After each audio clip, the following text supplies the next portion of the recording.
Big commitments are hard to make. Before putting substantial funding toward any business project, there has to be a solid case for it. At a very basic level, it helps when the economy is strong, when the political situation is stable, when there is good access to international demand, and, of course, when current facilities just aren't sufficient to process current orders. The absence of these factors, or greater uncertainty shrouding them, has held back corporations the world over from making big commitments for 7 long years. More recently, on certain fronts, the case has begun to improve. Is the sleeping giant starting to stir? Before answering the question, some might doubt its premise. Giant? Gross investment in the economy? Add up its 4 big components: residential, non-residential, machinery and equipment, and government investment, and you barely get 20% of the economy. Certainly not the giant status of consumer spending at about 60% of GDP. And international trade, which, when both exports and imports are included, is also about 60% of the economy. In aggregate, investment looks a lot more like a David than a Goliath. Maybe so, but as the story goes, David proved to be the greater giant. Investment may be a bit of a sleeper in the economy, but don't let its size fool you.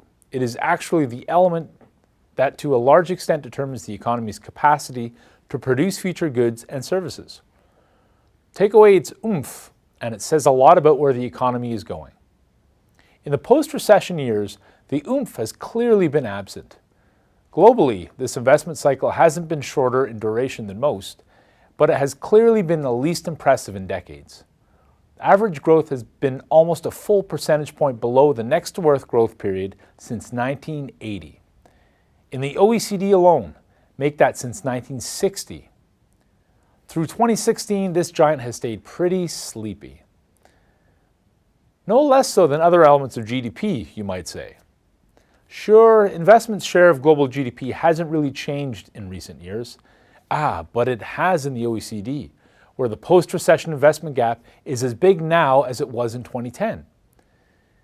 And what set emerging markets apart was massive government investment. The private sector is still dealing with a deficit. Is there any reason to believe that the next few years will be different?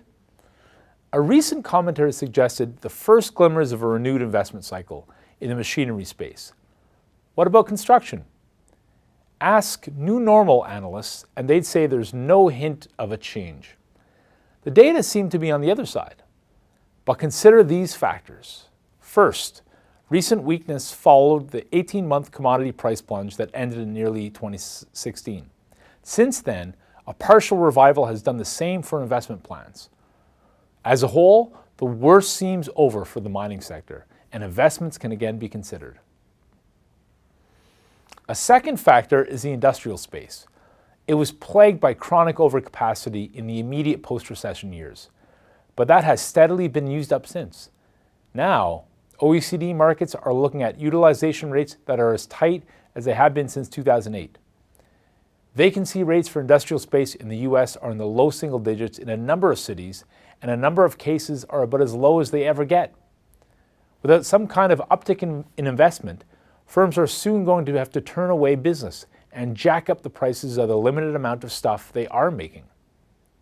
Central banks see this, and in anticipation are tightening monetary conditions again. A third factor is commercial office space.